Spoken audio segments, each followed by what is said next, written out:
A'udzu billahi minasy syaithanir rajim. Bismillahirrahmanirrahim. Qala Musa ataquluna lil haqqi lamma ja'akum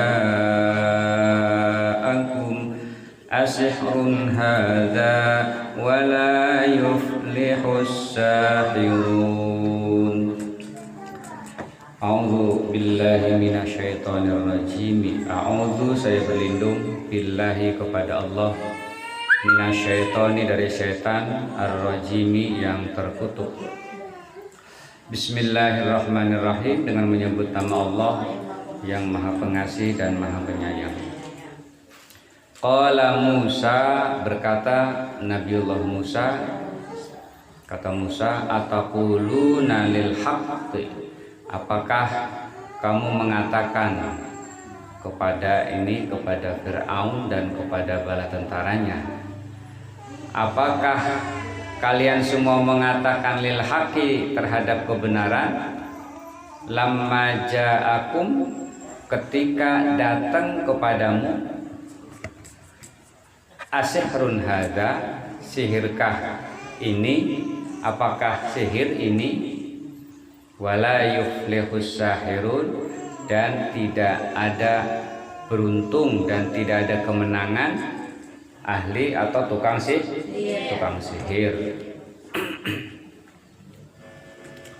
Inilah perintah Allah yang disampaikan kepada Nabi Musa, yang paling berat karena diperintahkan untuk menghadap langsung, mengatakan, ya, menegur, mengingatkan untuk kembali ke jalan Allah kepada Fir'aun, ya, kepada Fir'aun, karena itu termasuk ayah angkat istilahnya, ya, karena dia dibimbing, dididik dari kecil di situ. Ini bahasa kitanya, pantaskah kamu, ya, pantaskah kamu mengatakan terhadap kebenaran ketika ia datang kepadamu sihir ini, padahal pesihir itu adalah tidak mendapatkan kemenangan. Jadi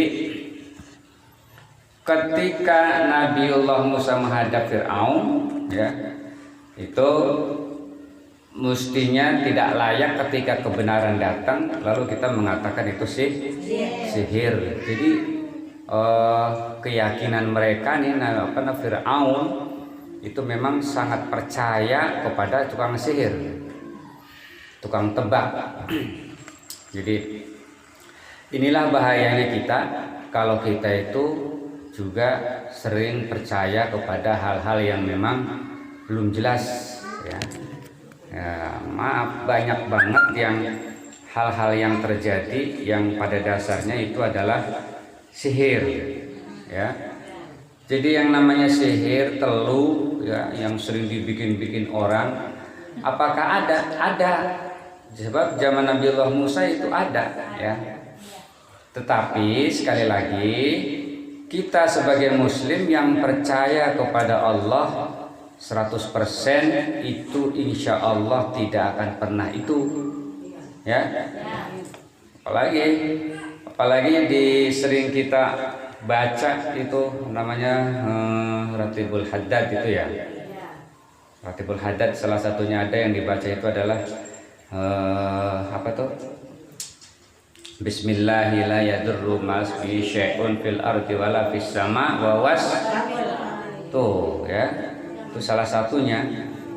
Jadi kita tidak boleh lagi mempercayai bahwa ayat Al-Quran juga buat gitu-gituan, jangan. Untuk diamalkan, ya. Jangan lalu ini ketahuan misalnya diracuni, dia baca itu, ya kan? Ya tetap, ya.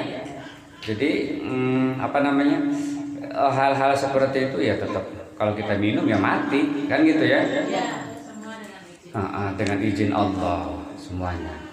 Sebab Nabi sendiri, ya, kenapa beliau wafat itu sisa-sisa racun. sisa-sisa racun yang dia minum sehingga dia sakit. Kenapa? Allah takdirkan umur 63 lalu kematiannya salah satu penyebabnya adalah diracun, itu supaya Allah jadikan sebagai syuhada. Jadi akan memimpin nanti di akhirat nanti bahwa Nabi Muhammad adalah sebagai kepala syuhada, orang yang mati syahid.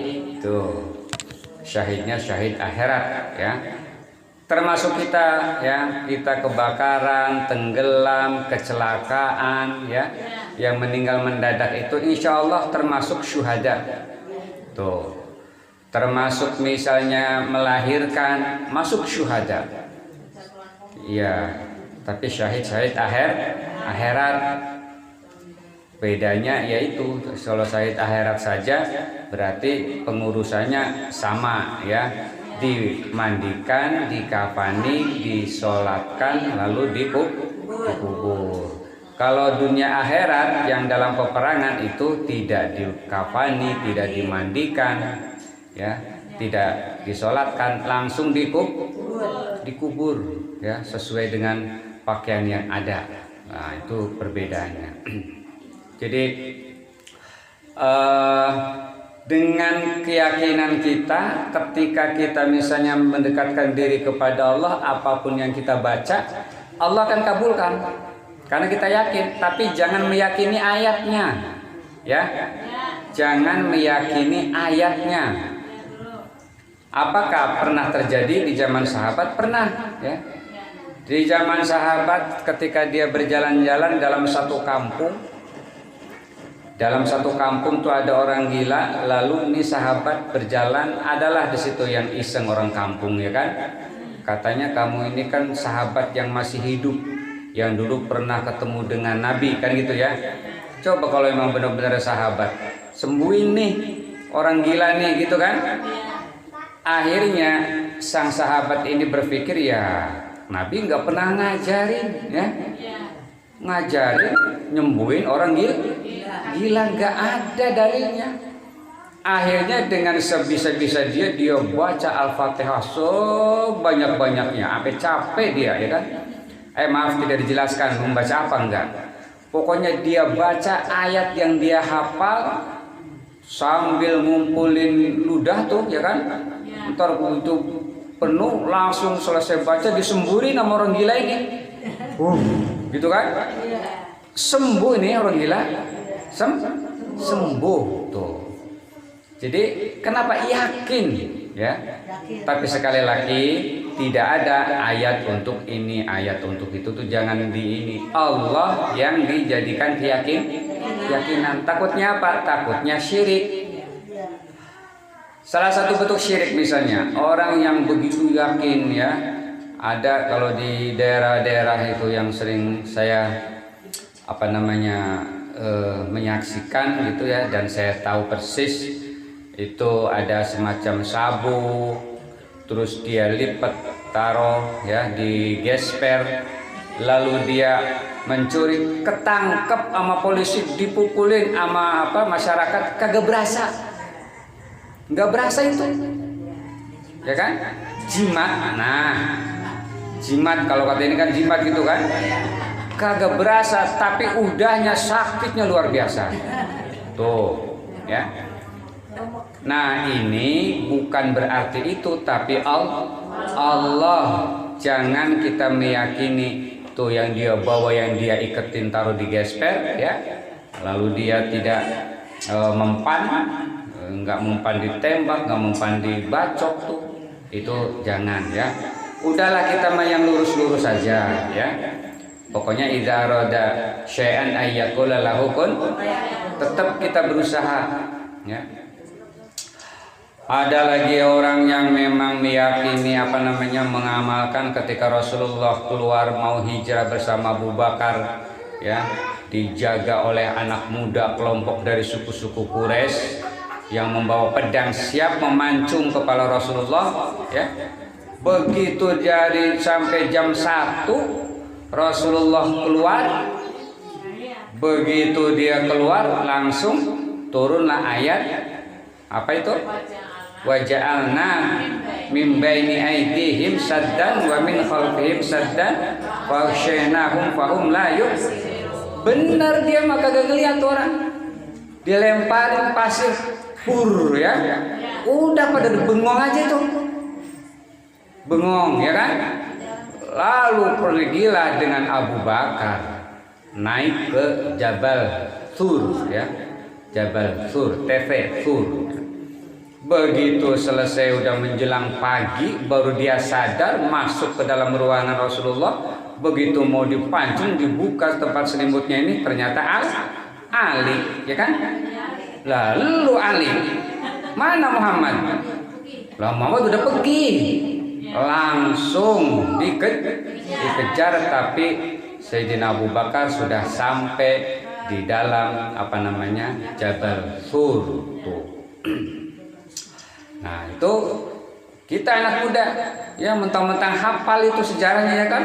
Begitu naik motornya udah mati, STNK-nya udah nggak ada ya kan, SIM kagak punya, tahu razia kita nyerobos aja kan, setebang polisi dah prit ya kan, ditanya SIM-nya nggak ada, ininya nggak ada, dia baca itu rupanya, wajah-wajahna, bena itu saddan ya kan, lah kok nggak mempan gitu kan. Ngomong sama polisi apa yang gak mempan? Wajahnya lah saya juga bisa kata polisi. Lah sama-sama bisa kan gitu. Jadi jangan buat gitu-gituan ya. Jadi untuk diamalkan itu adalah sejarah ya. Sejarah. Dan ini Nabiullah Musa ketika mendatangi kepada Fir'aun, datang kepada kebenaran tapi dia menganggap sihir. Wah hebat nih Musa sihirnya ya kan. Gak mempapat tongkatnya bisa jadi ular. Iya. Tapi diingatkan oleh Allah wala yuflihus sahirun, sampai kapanpun tukang sihir itu tidak akan beruntung, tidak akan menang. Pasti kalah. Jadi yakinlah, apalagi sampai kita membaca Allahu la ilaha illa huwal hayyul qayyum la ta'khudhu sinatun wala naum, yang disebut dengan ayat kursi. Tiap malam kalau kita baca Isya, Allah pelihara sampai subuh. Habis subuh kita baca, Allah pelihara sampai zuhur. Setelah zuhur kita baca, Allah jaga sampai asar pun selanjutnya.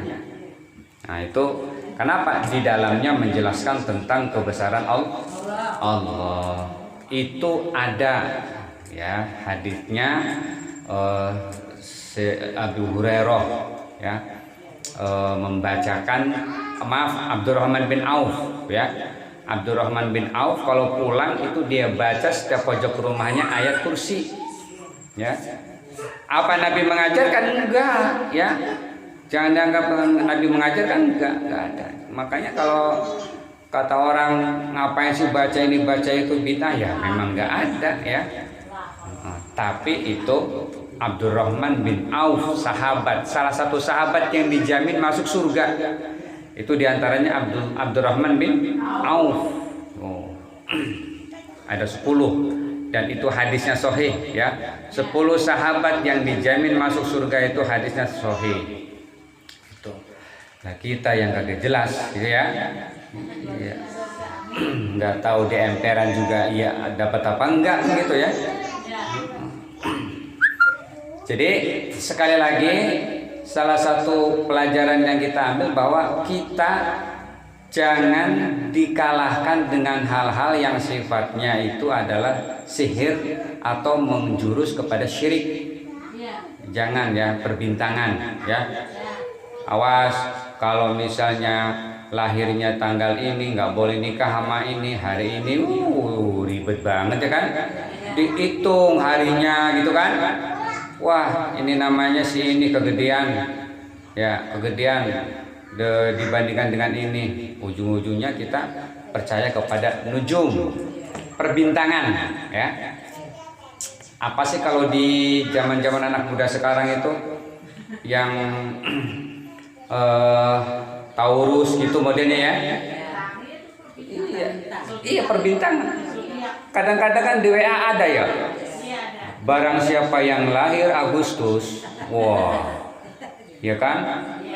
Satu, orangnya cepat bergaul, gitu kan ya? Dua, orangnya macam-macam itu. Akhirnya kita terobsesi dengan itu kan ya? Pas banget ini buahnya Agustus ini ya kan? Wah, ya hancur udah ya. Nah itu nggak boleh ya, nggak boleh. Jadi kalau umat Islam ada caranya dengan sholat, gitu kan? Sholat hajat, sholat istikharah. Kalau kita ingin menemukan hal-hal yang memang perlu solusi, perlu penyelesaian, istikharah ada. Hajat, kita ingin mendapatkan sesuatu ya, cita-cita apa, dengan sholat hajat. Sholat tuh dengan dalam Islam itu baru kita berdoa memohon kepada Allah. Jangan setiap hari tuh browsingnya yang dicari tuh perbintangan aja kan ya. Lahirnya tanggal ini, bulan ini. Akhirnya ada orang gagal nikah gara-gara baca itu. Iya kan? Kan sempit itu, gagal nikah gara-gara baca perbintangan. Lah kenapa kamu mau jadi nikah? Orang saya ini katanya tipenya binatang, kalau dia itu katanya air gitu kan? Kalah ntar binatang sama air kan gitu. Akhirnya nggak jadi nikah. Itu naudzubillah. Ini Fir'aun tuh anak buahnya tuh. Iya, ini benar sama sihir, percaya. Gitu. Qalu ajitana litaf itu ya. Lital fitana. Qalu, mereka berkata, Nabi Fir'aun dengan anak buahnya ya. Ajitana lital fitana amma wajadna alaihi abaana. Apakah kamu datang kepada kami lital fitana untuk memalingkan kami, membelokkan kami, amma wajadna, dari apa yang kami dapati, alaihi, atas kejadian itu, atas dasar itu, abaana, oleh bapak-bapak kami atau nenek moyang kami. Ini persis kayak orang sekarang nih ya.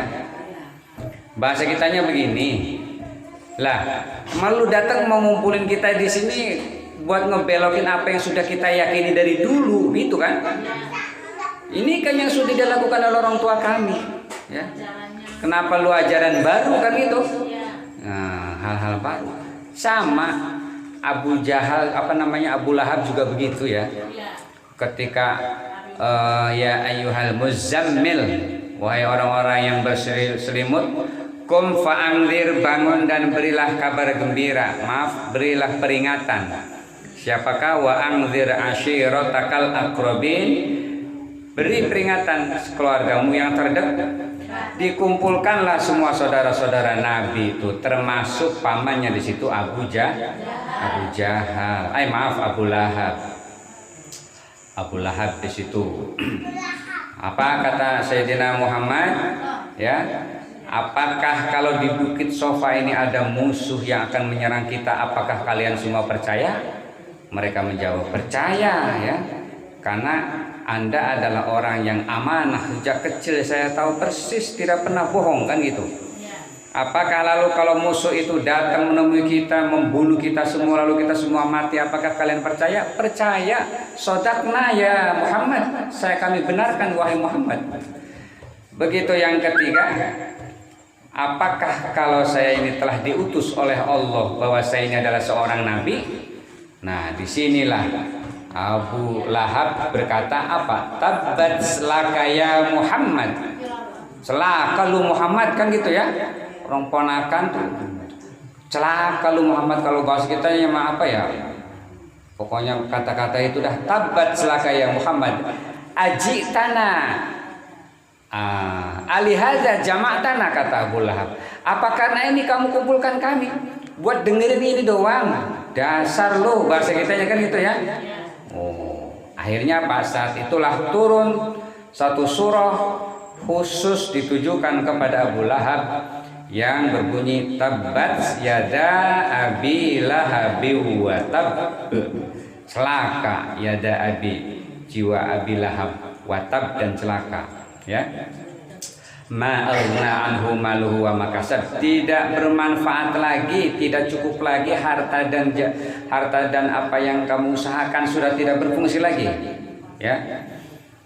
Ma'agna anhu wa makasab, saya selanaron, Allah akan masukkan ke dalam neraka. Siapanya? Abu Lahab. Zatal lahab, neraka yang mempunyai bara yang begitu mengkilap, begitu yang membara, ya. Tidak cukup dengan Abu Lahabnya, hammalatal hatab, hammalah yang mengangkut al-hatab, kayu bakar. Siapa? Istrinya hammalatal hatab. Termasuk yang mengangkut kayu di sini adalah istrinya sendiri, yang biasa mengangkut duri-duri ditaruh di pinggir jalan, di tengah jalan.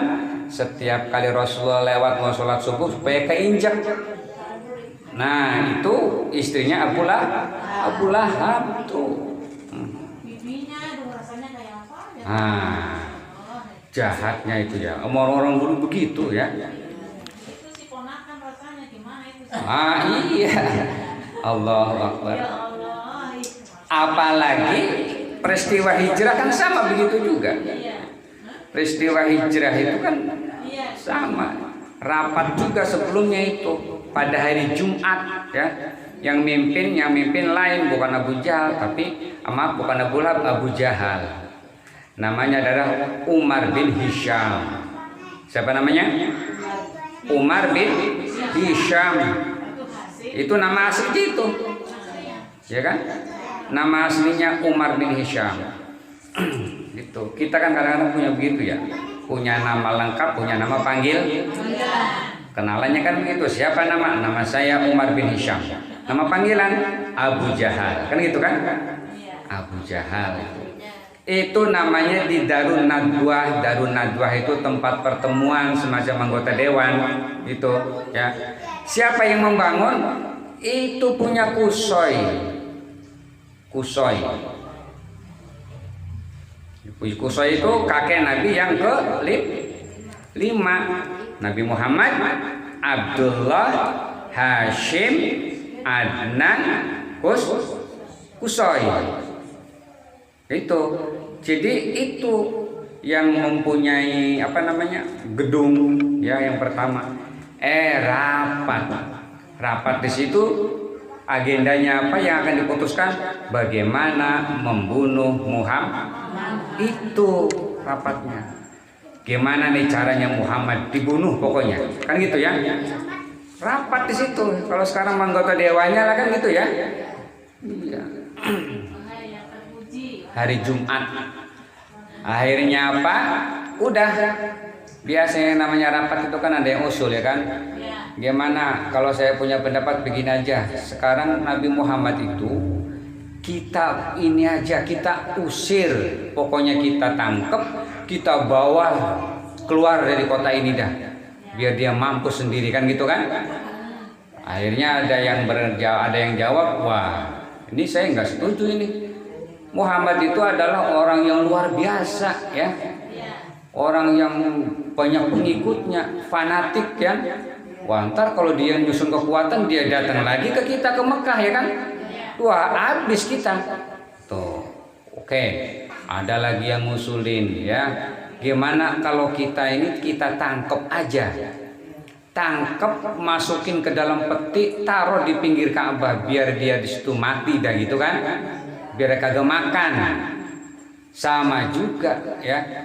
Dia itu kalau taruh di situ gimana kalau nanti anak buahnya tahu, kan gitu.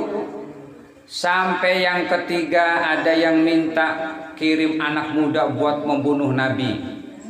Kalau dibunuh ketahuan dari kabilah A, kabilah B, lah habis dah, ditangkap kan yang membunuh.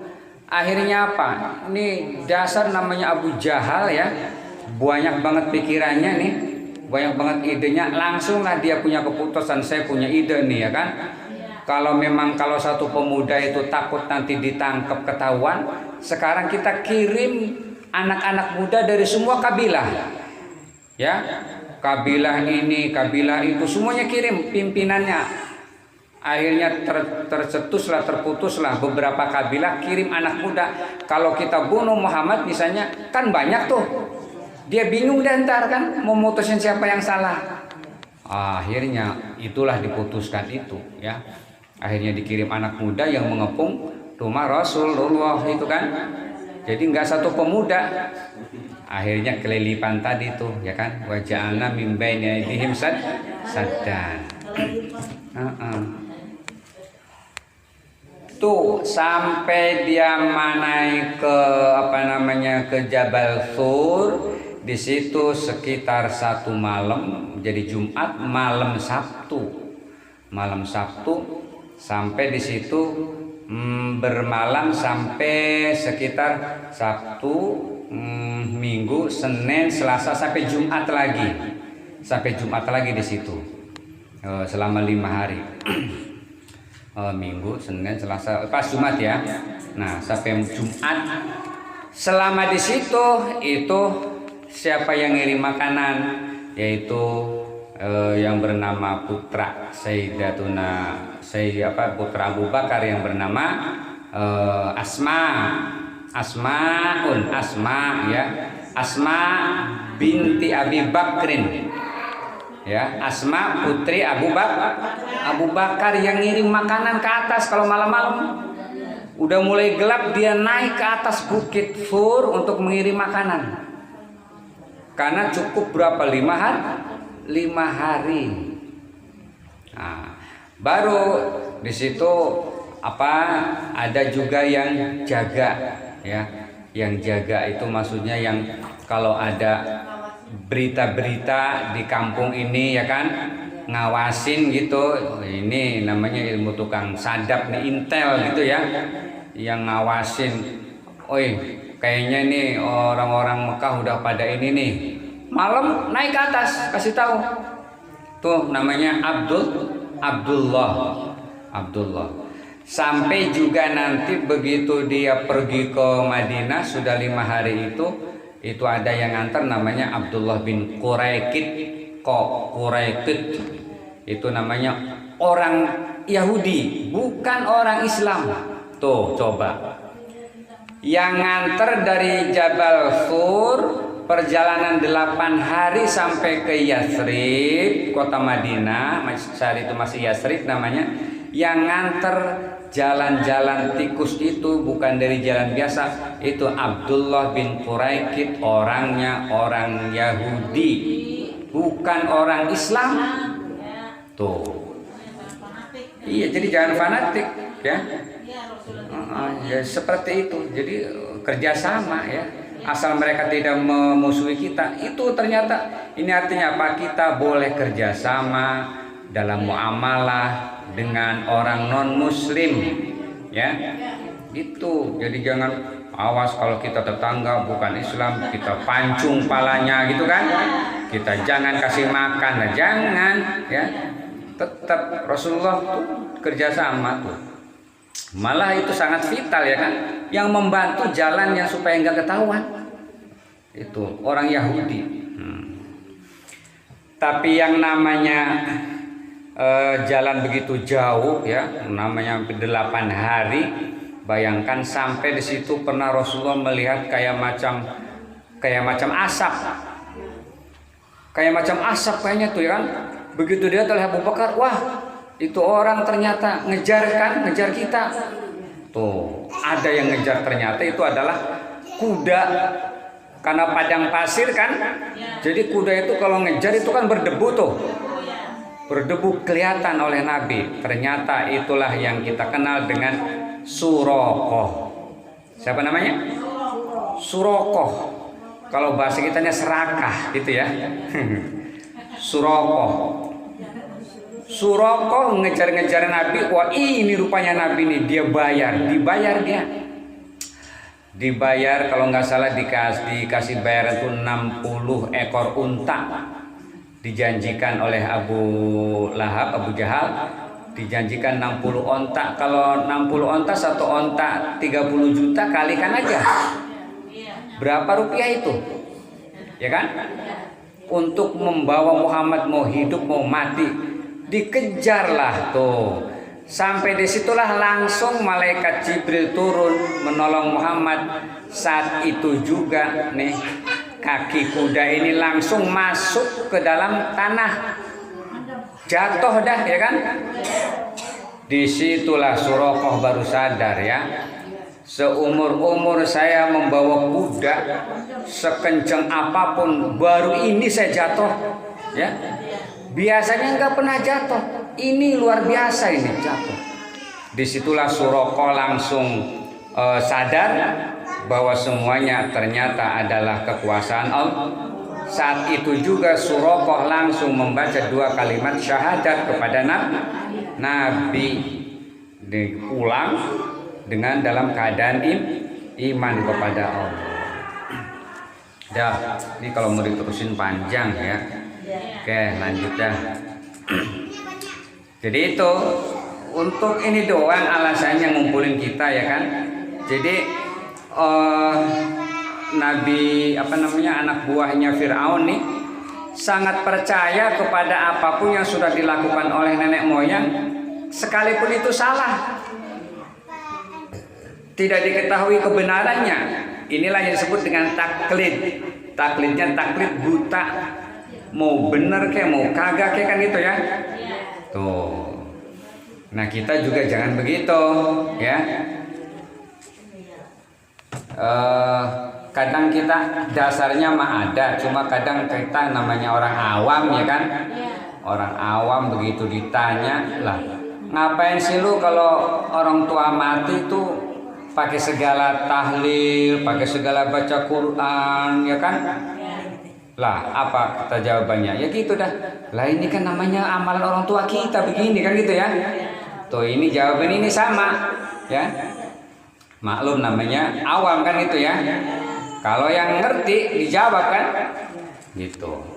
Jadi insya Allah apapun yang kita lakukan, kita awam tapi kita harus tetap ngaji biar tahu.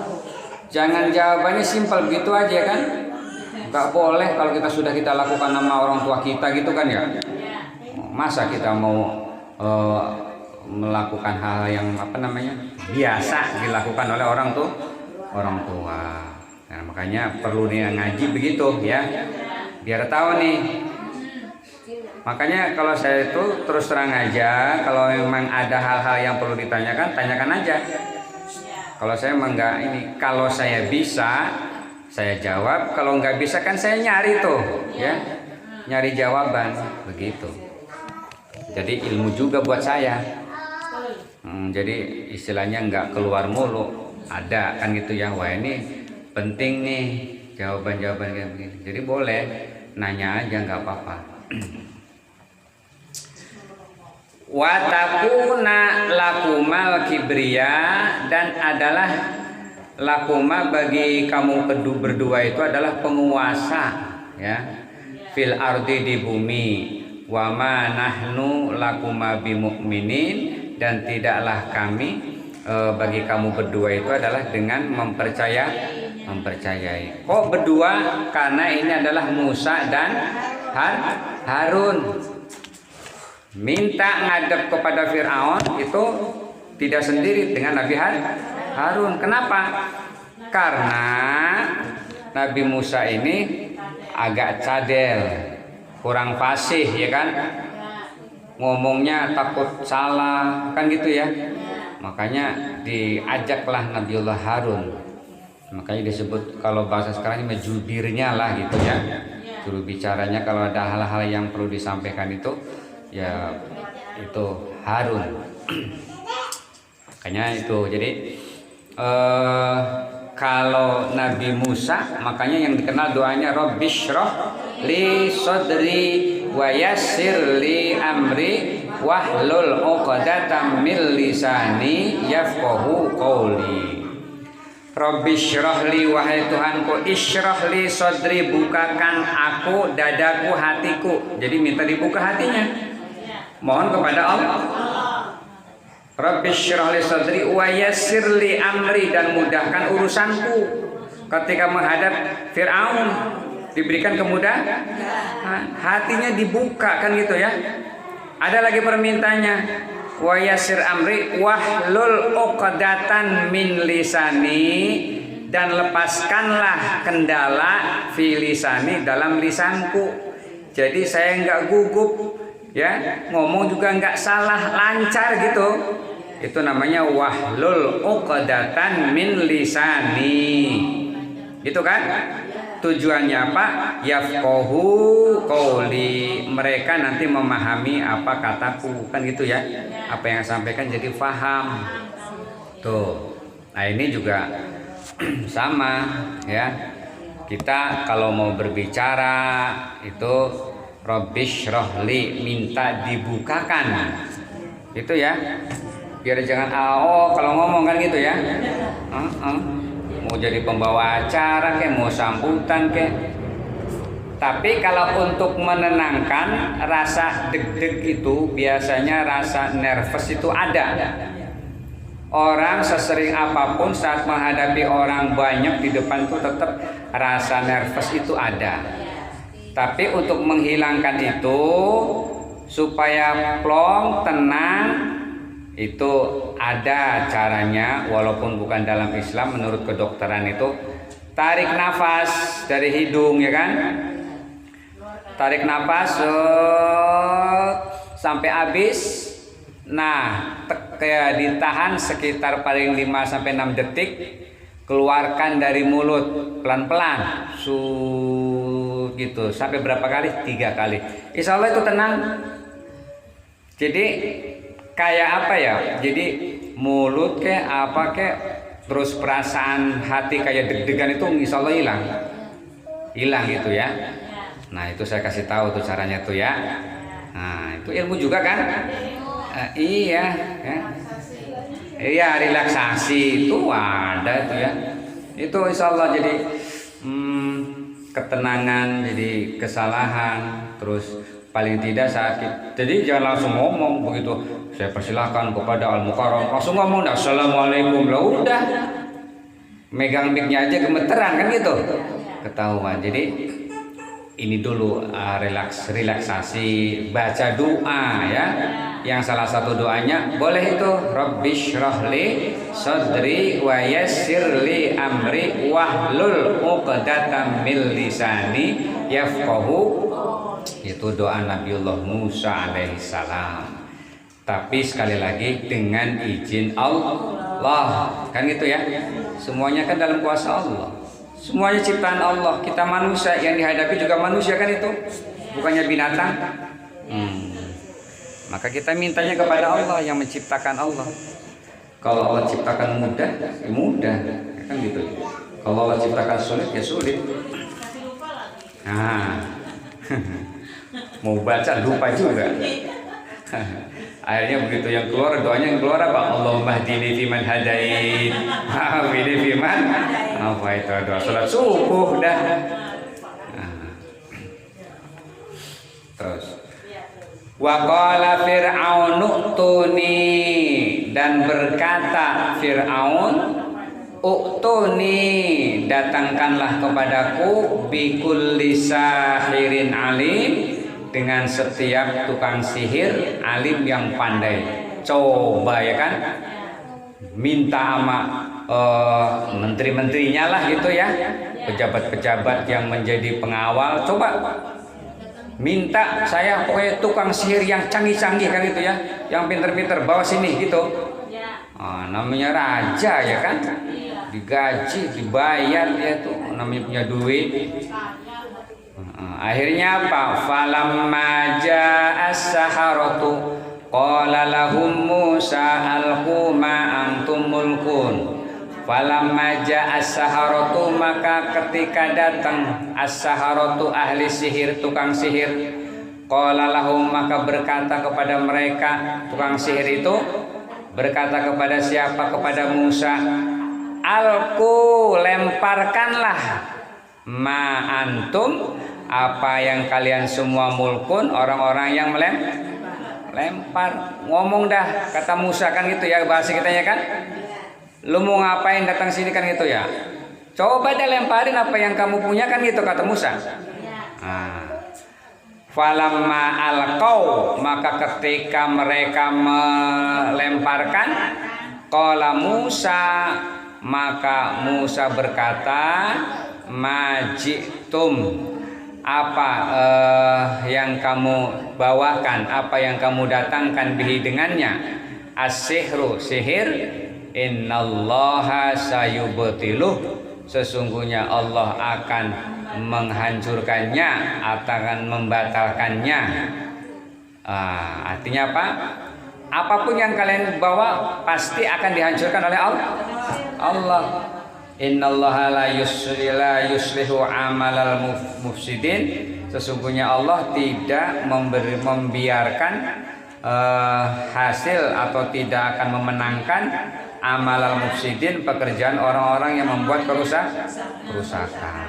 Tuh sudah dijelaskan kalau dalam prosesnya begitu tukang sihir datang membawa berbagai macam tali, langsung dia lemparkan tali-tali itu menjadi ular.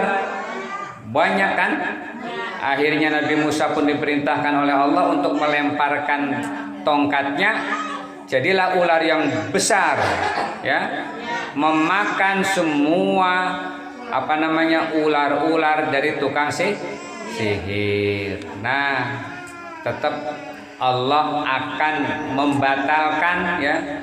Allah akan membatalkan, mengalahkan tukang-tukang sihir. Jadi kalau umat Islam itu pedomannya, kalau itu bukan berdasarkan kekuasaan Allah pasti dikalahkan dalam Islam, ya. Jangan ragu.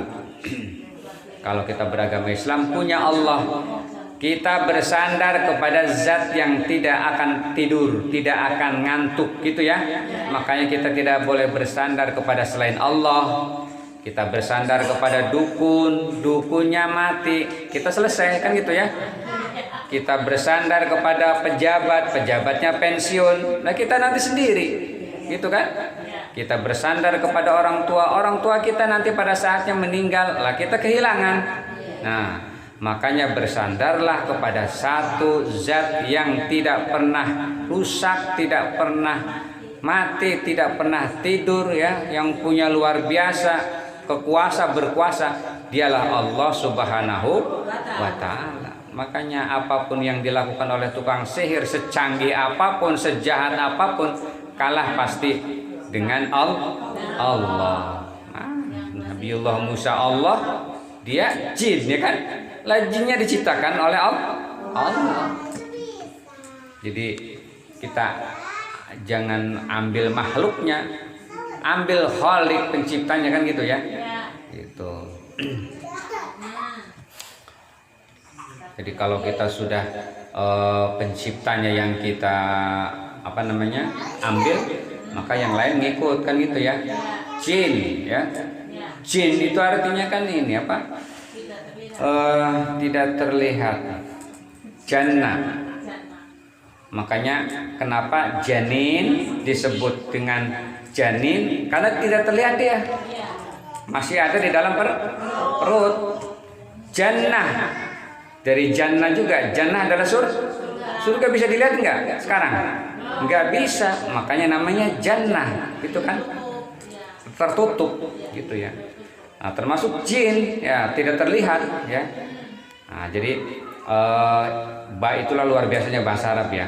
Satu kata itu dari jannah, jin, jannah, janin, ya, itu masih satu ungkapan, satu kata. Jannah, janin, jin, wal jan, gitu ya, mengkilap, ya, jin, menutup. Nah, itu asal usul kata itu adanya di kamus, gitu ya. Terus selesai.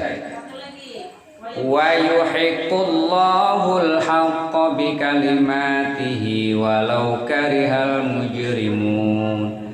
Wa yuhiqullah, dan Allah membenarkan al-haqqa, yang benar, bi kalimatihi, dengan kalimatnya, kalimat Allah, walau karihal mujrimun, walaupun orang-orang yang durhaka itu tidak suka, tidak menyukailah orang-orang yang berbuat dosa. Allah akan membenarkan yang benar dengan kalimatnya, dalil-dalilnya, itu ya. Jadi kalau sudah hak itu pasti tidak akan bohong. Nah, itulah kalimat Allah. Makanya Nabiullah Musa salah satunya adalah wa kallamallahu Musa taklima. Allah berikan Musa itu dengan Allah bisa berbicara. Kalau Nabi Muhammad itu melalui malaikat Jibril, ya. Malaikat Jibril menyampaikan kepada Nabi Muhammad. Gitu. Ada lagi melalui mimpi kan gitu ya. Wahyu itu turun langsung tapi melalui mimpi. Ada melalui bunyi-bunyian kan gitu. Nah, kalau Musa itu langsung. Malah dia tidak kuat sampai dia terjatuh pingsan, ya. Gunung, bukit hancur. Begitulah dahsyatnya. Nggak kuat kamu Musa kan gitu ya. Dia pengen ini juga tuh. Sama kayak Nabiullah Ibrahim juga agak ngeyel gitu ya. Tapi nama Nabi Ibrahim ngeyel bukan karena keinginan dia, tapi keinginan Namrud. Ya. Namrud yang pengen kan gitu. Katanya Tuhan kamu bisa menghidupkan gitu kan. Apa benar kan itu ya? Rabbi arini kaifa tuhyil mauta. Ya wahai Tuhanku, perlihatkan bagaimana menghidupkan orang yang sudah mati. Ya. Qala awalam tu'min, kata Allah. Apa kamu tidak beriman? Dijawab qala bala. Saya sih beriman, tapi waliyatma'inna qalbi, dan hatiku supaya tenang. Akhirnya apa? Fakhud arba'atan minat thair, ambillah 4 macam burung, ya. Fasurhunna, lalu cacak-cacak. Waj'al juz'an minhunna, dan jadi ala kulli jabalin juz'an minhunna, dan jadikanlah 4 macam itu cacak-cacak itu di 4 arah, ya. Juz'a. Fad'uhunna, maka panggillah mereka daging-daging yang sudah dicacak itu. Ya'tinaka sa'ya, maka mereka akan mendatangimu terbang. Jadi burung diperlihatkan itu, ya. Namrud, ya. Zaman Nabiullah Ibrahim. Tapi dasar karena dia kafir tetap aja, ya kan? Tidak percaya. Wah, nanggapnya apa? Sihir lagi kan gitu ya. Hebat memang sihirnya ini kan gitu. Nah itu. Akhirnya Namrud yang begitu kuasa, yang begitu hebat, matinya gara-gara dimasukin nyamuk telinganya, ya. Mati. Masuk telinga, masuk nyamuk ke telinga, mati. Tuh. Nah, itulah orang yang berkuasa. Jadi sekali lagi bahwa Allah akan membenarkan setiap yang benar yang memang dari Allah dengan kalimatnya, firmannya. Artinya kalimat janji-janji Allah, ya. Allah akan memenangkan itu. Dan sekali lagi, orang yang berbuat dosa, orang yang berbuat durhaka, maka Allah tidak suka kepada mereka. Walau karihal mujrimun, sekalipun orang-orang yang durhaka itu benci kepada Nabi Musa, ya, tetap hak harus disampaikan dengan kebenaran. Jangan takut, ya. Hak harus disampaikan sekalipun orang lain benci sama kita. Ini kan susah ini, ya. Kalau kita ngasih nasihat kepada tetangga orang yang sebaya dengan kita itu sih gampang, ya kan? Tapi kalau kita ngingetin orang yang di atas kita jabatannya kan berat tuh. Gua ngingetin bagaimana ya? Orang gua dikasih makan sama dia kan itu. Gak berani, ini beratnya, ya. Ngomong apa lu, makan aja masih gua kasih, kan itu kan kagak enak, ya kan? Nah itu bahasa. Sekali lagi dalam Islam tuh nggak boleh, ya, nggak boleh. Kita harus tetap ngingetin, ya. Kalau memang itu benar ya benar, salah ya salah. Demikian. Falamma amana li Musa illa dzurriyyatun min qaumihi ala khauf wallahu a'lamu bis-shawab.